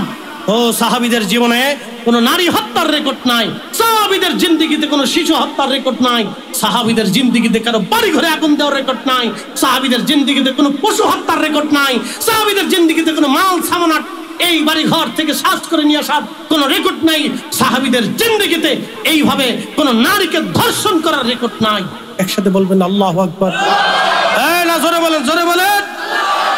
পৃথিবীর বিরাট বড় কুফফার বাহিনীর সাথে লড়াই করেছে পার্সিয়ান সাম্রাজ্য। বুঝেন, 4000 বছর ধরে যারা পৃথিবীতে টিকে ছিল তাদের সাথে জিহাদ করেছে সাহাবীরা। রোম সাম্রাজ্য 7000 বছর ধরে যারা পৃথিবীতে সাম্রাজ্য করেছে তাদের সাথে সাহাবে কিরাম সামনে সামনে রেখে, মুখে মুখ রেখে, বুকে বুক রেখে মাত্র 10-15 হাজার মুজাহিদ নিয়ে লক্ষ লক্ষ রোমান সৈন্যদের সাথে তারা জিহাদ করেছে। মুতার প্রান্তরে 3000 সাহাবী নিয়ে 2 লক্ষ কাফেরের সাথে সাহাবে কিরাম বুক চেতিয়ে লড়াই করেছে, জিহাদ করেছে। তারপরও সাহাবে কিরামদের হারাইতে পারে নাই। তারপরও সাহাবে কিরাম সেই দিনে, সেই কঠিন সময়ে সাহাবে কিরাম কোন নারীকে এনে ধর্ষণ করে নাই, তার বাড়ি আগুন দেয় নাই, তার মাল সামানা লুট করে নাই। সাহাবীরা সেই সময় তো জিহাদ করেছে, 1450 বছর পরে এত দিন, এত ইউটিউব, এত চ্যানেল, এত লেখাপড়া, বিশ্ববিদ্যালয়ের ছেলে পড়াশোনা করে ও গরু চুরি করে নিয়ে আসে। এক মাদ্রাসায় পড়া ছেলে অন্যের বাড়ি হামলা করে নিয়ে এই খাতা কম্বল চুরি করে নিয়ে আসে। আশ্চর্য! এদেরকে দিন কে শিখাইতে? কে শিখলো একবার বলেন? এইভাবে যদি চলতে থাকে তাহলে আমাকে আগামীর সমাজ আর রাষ্ট্র কোন দিকে যাবে আপনি জানেন?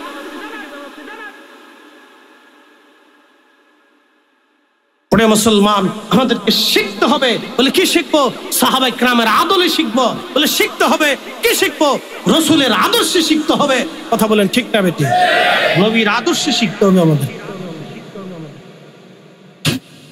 উপস্থিতি আমার, এগুলো আমাদের বোঝা জরুরি দায়িত্ব, এগুলো আমাদের শোনা জরুরি দায়িত্ব। আল্লাহ কেন দুনিয়াতে পাঠায়? কাজ কি আমাদের? কি কাজ আমাদের? বলেন আমাদের কাজ ছিল ক্ষুধার্তর ঘরে খাবার পৌঁছানো, আমরা ব্যর্থ হয়েছি। আমাদের কাজ ছিল অসুস্থকে সেবা দেওয়া, আমরা ব্যর্থ হয়েছি। আমার দিকে তাকান, উন্নত বিশ্বের দিকে তাকান, ইউরোপের দিকে তাকান। তারা একটা কুত্তা অসুস্থ হলে ডাক্তার কাছে নিয়ে চিকিৎসা করা।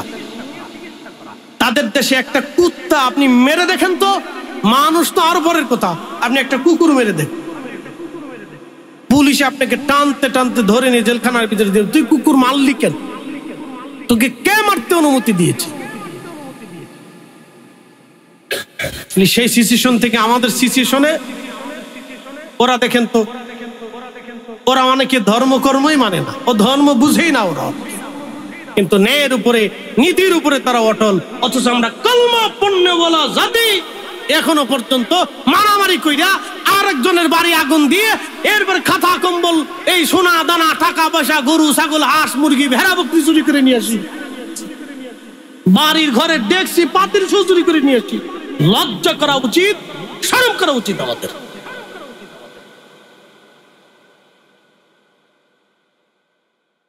উপস্থিতি, আমার কথা যেন অনৈতিক হয় তাহলে বলবেন হুজুর আপনি রাসূলের আদর্শের বাহিরে বলতেছেন, একটা কথাও আপনি পাবেন। আমি যাহা বলতেছি শান্তির বার্তা, যেটা আল্লাহ রাসূল আমাদেরকে শিখিয়ে গেছেন, সেটা আমি আপনাদের সামনে উপস্থাপন করতেছি। বলে হুজুর আপনার এই কয়েকজন মানুষ নিয়ে সিল্লিতে কি হবে? ভাই, এই কয়েকজনের ভিতরে যদি একজনও বুঝে তা আমার সার্থকতা আছে। কি কথা কন না কেন? ঠিক আছে, একজনও যদি বুঝে তাও সার্থকতা আছে। এই আমার দিকে তাকান, ভালো করে শোনেন। মসজিদে কি দরিদ্র আর ধনীর কোনো তফাৎ আছে? না, জোরে বলতে হবে, জোরে জোরে জোরে জোরে বলেন। মসজিদে কি ধনী এবং দরিদ্রের কোনো তফাৎ আছে? মসজিদে সবাই সমান। কেন সমান? সবাই আল্লাহর গোলাম। জোরে বলেন, জোরে বলেন। সবাই আল্লাহর দাস, সবাই আল্লাহকে সেজদা দিবে। কে আমির, কে রাজা, কে প্রজা, এখানে কোনো বৈষম্য নাই, সব সমান। ইমাম ইউসুফ রাহমাতুল্লাহ আলাইহি ঘটনা একটা মনে পড়ছে, আপনাদেরকে বুঝাই। পৃথিবী বিখ্যাত খলিফা ছিলেন হারুন আর রশিদ। এই যুবকরা আমার দিকে তাকাবেন, মহিলারা যারা আছেন তারা ভালো করে শোনেন। এই তোমরা যারা মাইক চালাও, জীবনে ওয়াজ কোনোদিন বাড়ি পর্যন্ত নেও নাই, নিলে তোমরা ওলি আল্লাহ হয়ে যেতে। ওরা জীবনে যত ওয়াজ শুনছে, বাপ রে বাপ, ওদের নসিবে যত ওয়াজ হয় এত ওয়াজ কারো নসিবে হয় না। কথা ঠিক না? ভালো করে শোনেন, এই আমার দিকে তাকান। হাজরতে মহিলারা যারা আছেন খুব ভালো করে শুনবেন। ঘরের ভিতরে যারা আছেন, বিল্ডিং এর প্রাসাদের ভিতরে যারা আছেন, ধনী যারা আছেন, বিরাট বড় শিক্ষিত যারা আছেন, এবং যারা ঘরের ভিতরে কাজের বেডিরে ফিটান, তারাও শুনেন। ঠিক আছে কোনটা? মনে হয় চট্টগ্রামের ধনীরা মহিলারা কাজের বেডিরে ফিটায় না, না ঢাকা শহরে ফিটায় না, না তো না ফিটাইলে মাঝে মধ্যে এত মামলা মোকদ্দমা আসে কোত্থেকে? এদেশের বহু নারী আছে, একটা বাড়ির মালিক হলে মনে করে যে আমি একবারে রানী এলিজাবেথ হয়ে পড়ছি। ইস, ভাবের ছুটে বাসে না উনি, 3 দিন গোসল না করলে শরীর দেখা ফাটার গন্ধ হেতে এসে ভাবলে রানী এলিজাবেথের বাপ দিচ্ছি।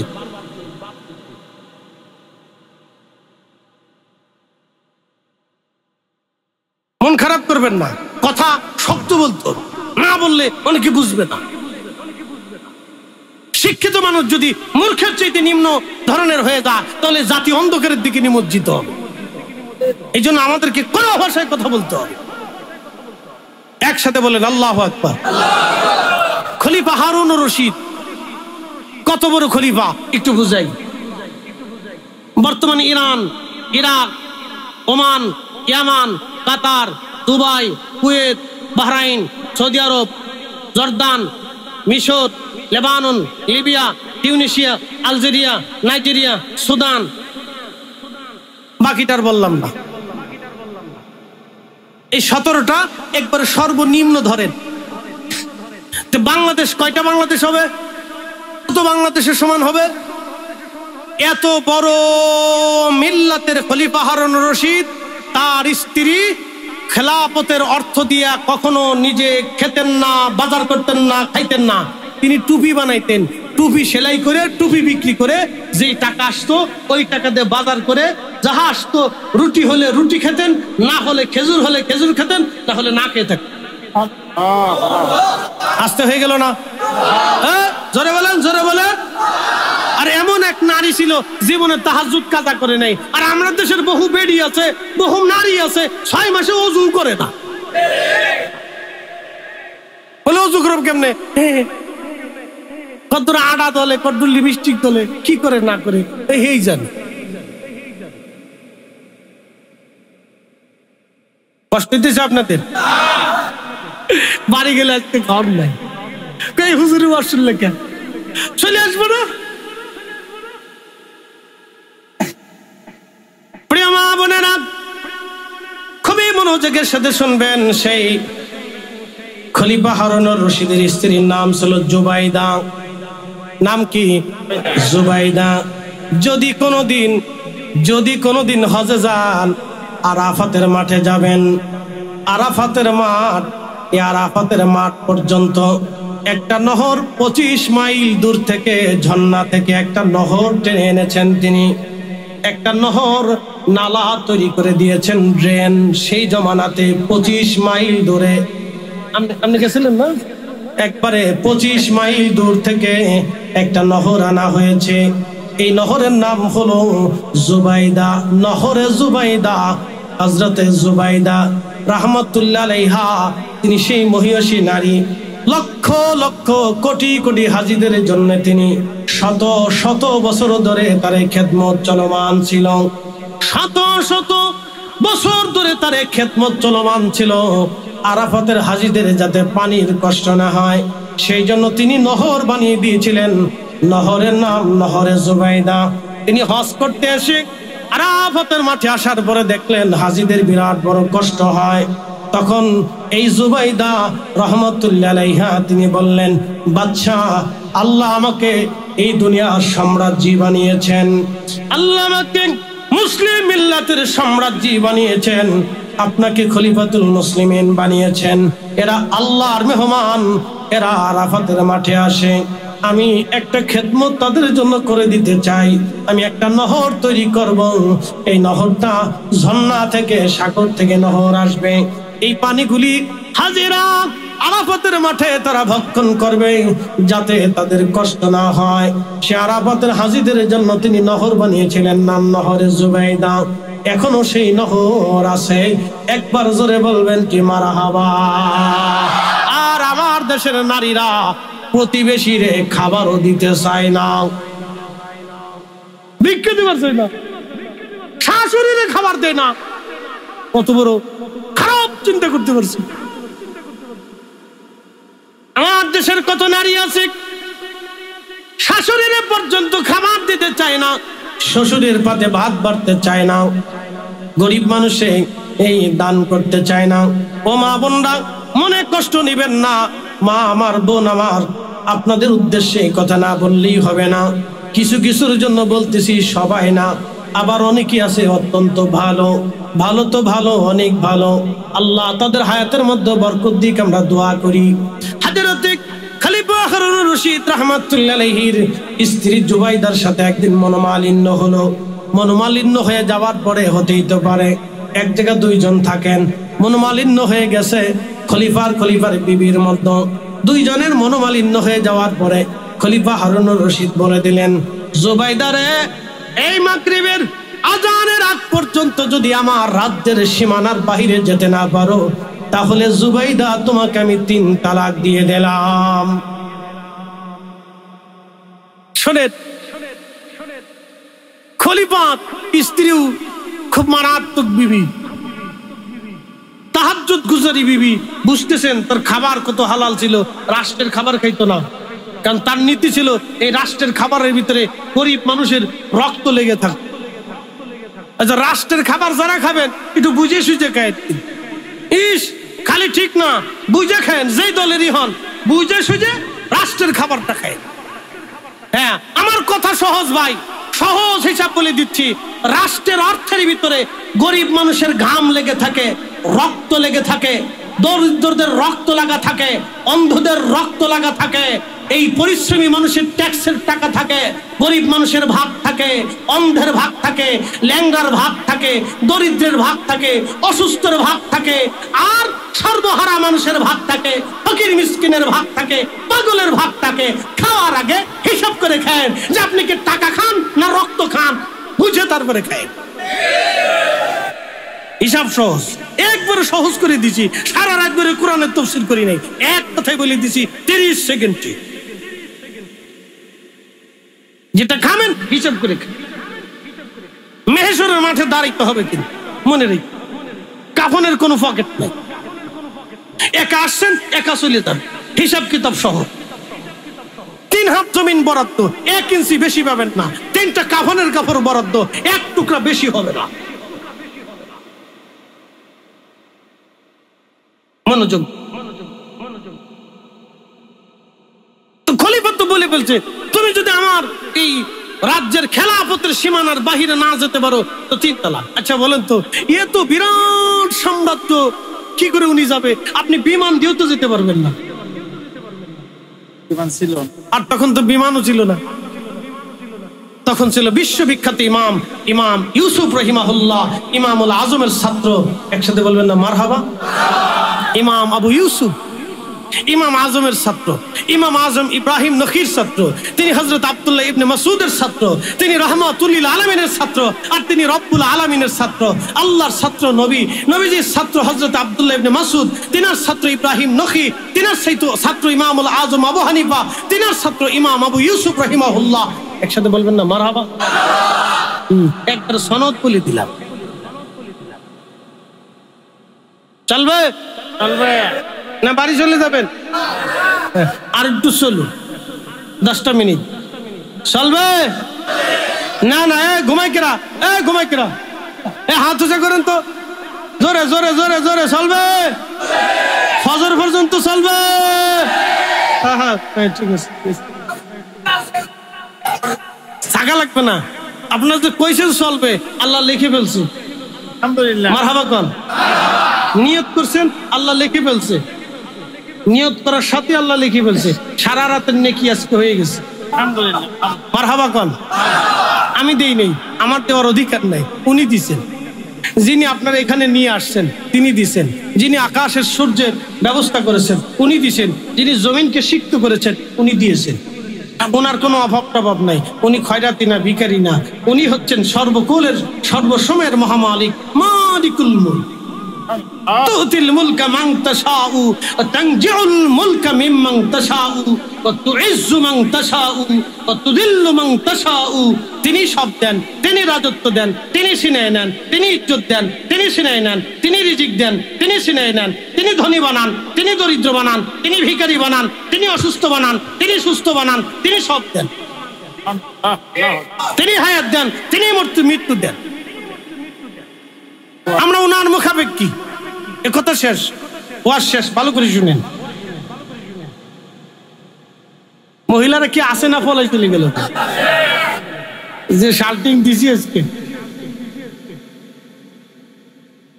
যতই ওয়াজ করেন স্টার জলসা শেষ হবে না।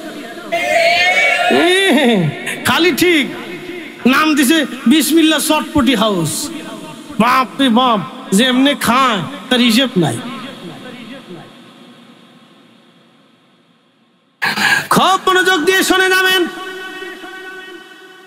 হাজরাত ইমাম ইউসুফের কাছে চলে আসলেন। ইমাম হযরত ইউসুফ রাহিমাহুল্লাহর কাছে চলে আসলেন জুবাইদা।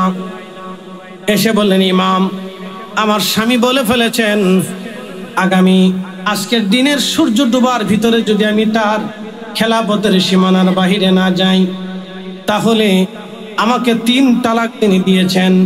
খলিফাতুল মুসলিমিন আমাকে এই কথা বলেছেন। এখন আপনি ছাড়া এর সমস্যার সমাধান কেউ দিতে পারবে না। কি করব আমি? আপনি এখন ব্যবস্থা করেন, ফতোয়া আপনি দেন।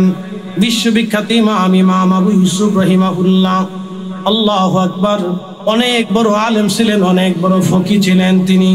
হযরত ইমাম ইউসুফ রাহিমাহুল্লাহ তিনি খাদেমকে বলেন, বেটারা মসজিদের একটা কোণাতে সুন্দর করে একটা হুজরা বানাও, সুন্দর করে একটা রুম বানাও, এই রুমে বিশ্রামের ব্যবস্থা করো, তাড়াতাড়ি করবে। তখন ইমাম ইউসুফ রাহিমাহুল্লাহ বললেন, ওগো রানী জুবাইদা, আপনি আসরের নামাজের সময় এসে এই মসজিদের ভিতরে আসরের নামাজ পড়ে এই হুজরাতে অবস্থান করবেন, মাগরিবের নামাজ পড়বেন। মাগরিবের নামাজের পরে আমি ফতোয়া দিব আপনি তালাক হইছেন কি হন নাই। হযরত ইমাম ইউসুফের কথা অনুযায়ী মসজিদের কোণাতে একটা রুম তৈরি করা হলো। এই সুন্দর বিছানাপত্র করা হয়ে দেওয়া হলো, সুন্দর ব্যবস্থা করে দেওয়া হলো। এরপরে আসলেন আসরের নামাজের সময় রানী জুবাইদা। তিনি আসার পরে ইমাম ইউসুফ বললেন, রানী আপনার হুজরাতে চলে যান, মসজিদের কোনায় জায়গা বরাদ্দ করেছি, আপনি এখানে থাকেন, মাগরিবের নামাজ পড়বেন, তারপরে আমি ফয়সালা দিয়ে দেব আপনি তালাক হয়েছেন কি হন নাই। হযরত ইমাম ইউসুফ রাহিমাহুল্লাহ ইরাকের বাগদাদের সেই বিরাট বড় শাহী মসজিদের ইমাম, তিনি নামাজ পড়াইলেন। নামাজ শেষ হয়ে গেল। খলিফাতুল মুসলিমিন হারুনুর রশিদ আসছেন, চিন্তিত তিনি, হায় হায় আমি বললাম কি হলোটা কি? এখন যদি আমার স্ত্রীর 3 তালাক হয়ে যায় তাহলে সর্বনাশ হয়ে যাবে। কারণ আমার খলিফার স্ত্রী, আমি আমার জুবাইদা বড় পরহেজগার বিবি, আমি তো তার কারো কাছে হেল্লা দিতে পারবো না। কি সর্বনাশ! খলিফা খুব চিন্তায় পড়ে গেছে, হাই হাই আমি করলাম কি? আমার একটা ভুলের জন্য আমার স্ত্রী শাস্তি পাবে, হাই হাই হাই করলাম কি? আমি নিজে খুব চিন্তিত হয়ে গেছেন। খলিফা খুব চিন্তিত। রানী জুবাইদা ভিতরে বসে বসে কাঁদতেছে, আহা কি ফতোয়া না হয়ে যায়, কি না কি হয়ে যায়, আজকে কি হবে? শোনেন, মাগরিবের নামাজ শেষ। ইমাম ইউসুফ রাহিমাহুল্লাহ তখন জুবাইদাকে বললেন, শাহজাদি রানী আপনি বের হয়ে আসেন, আপনি বাড়ি চলে যান, আপনি তালাক হন নাই। একসাথে জোরে বলেন, জোরে বলেন আল্লাহু আকবার। খলিফা হারুনুর রশিদ বললেন, ইমাম কেন তালাক হবে না? আপনাকে ব্যাখ্যা দিতে হবে, আপনি বলেন। কারণ ব্যাখ্যা যদি না দেন তাহলে আমি প্রশ্নবিদ্ধ হবে, আপনি ছাড়া অনেক আলেম আছে, বিতর্ক সৃষ্টি হয়ে যাবে, আপনি ব্যাখ্যা দিয়ে দেন। ইমাম ইউসুফ রাহিমাহুল্লাহ বললেন, খলিফাতুল মুসলিমিন হারুনুর রশিদ শুনে রাখেন, আপনার রাজত্ব দুনিয়ার সব জায়গা চললে আল্লাহর ঘর মসজিদে কোন খলিফা রাজত্ব, কোন রাজার রাজত্ব চলে না। আল্লাহর ঘর মসজিদে শুধু আল্লাহর আইন চলে। একবার জোরে বলেন না মারহাবা। কার আইন? মসজিদে কার আইন চলে? না না, একসাথে বলেন, কার? কার আইন? জোহরের আজান কার আইন? আমি যদি আজকে বলি ভাইরা আজকে ফজর রক্তে আপনারা জোহরের নিয়ত করে নামাজ পড়বেন, আমি ফরিদ হিসাব করলাম, মানবেন? বলে কেন মানবেন না? এটা আল্লাহর আইনের বিপরীত বক্তব্য। কি কথা ঠিক আছে না? তাহলে মসজিদ কার আইনে? জোরে বলেন, কার আইনে? কিন্তু যে বেটা মসজিদের টাকা দেয় না, হে বেটা ইমাম সাহেবের সাইডে ধমক মারে, বিরাট ধমক দেয়। হুজুর কই গেছিলেন? কান্নারে দেখি না মসজিদের ভিতরে, কই গেছিলেন হুজুর? ইস, আমার বাপ দাদের গেলে হুদ্দারি সব বুদ্ধি,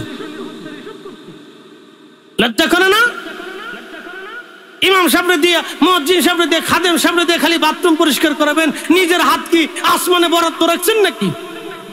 আপনি আল্লাহর গোলাম না? আপনি আল্লাহর দাস না? আল্লাহর ঘর মসজিদ না? মসজিদ তো আল্লাহর ঘর। আপনি বাচ্চা হতে পারেন, প্রেসিডেন্ট হতে পারেন, ওই মসজিদে আপনার 4 পয়সাও মূল্য নাই। আপনি সেনাপ্রধান হতে পারেন, ওসিডিসি এসপি হতে পারেন, আপনি যাই হন না কেন, আল্লাহর ঘর মসজিদ, আপনি আল্লাহর দাস, আল্লাহর গোলাম, আপনি আল্লাহর দরবারের মসজিদের খাদেম। কথা বলেন ঠিক না বেটা? এখানে সবাই তোমার।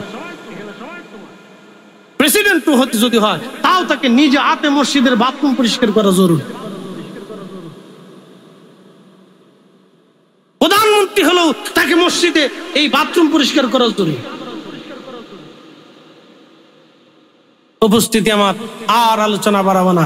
বলেন, মিলাদুন নবী চলবে না বন্ধ হবে? যেমনি করছেন ব্রাহ্মণবাড়িয়ার লোকের আওয়াজ তো এরকম না। জোরে জোরে জোরে জোরে জোরে জোরে জোরে জোরে জোরে হাত উঁচু করে বলেন, চলবে চলবে চলবে চলবে চলবে।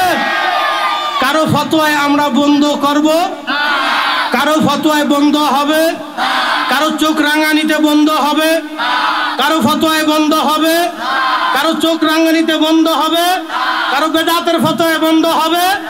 সুজা হিসাব আমার এত ফতোয়ার দরকার নেই। ফতোয়া বহুত বুঝছি, ফতোয়া বোঝা হয়ে গেছে আমরা। আল্লাহ আমাদেরকে আল্লাহর দ্বীনের উপরে, রাসূলের তরিকার উপরে আমাদেরকে নিজের জীবন বাস্তবায়ন করার তৌফিক নসিব করুন, বলেন আমিন। আসেন কিছু সময় আল্লাহর জিকির হবে। ব্রাহ্মণবাড়িয়ার মানুষ জিকিরের পাগল, আমি জানি, কিছু জিকির দরকার। আপনারা জিকির করলে অনেকে আবার দূর থেকে হাসবে, ও দেখো এই বেদাতির দলেরা কি শুরু করলো। শোনেন, আপনাদেরকে আজকে একটা কথা বলি, ভালো করে শুনে রাখবেন। জিকির আল্লাহর জিকির হবে। ফাইদা কাদাইতুমুস সালাহ ফাযকুরুল্লাহ। আল্লাহ বলেন, নামাজ শেষ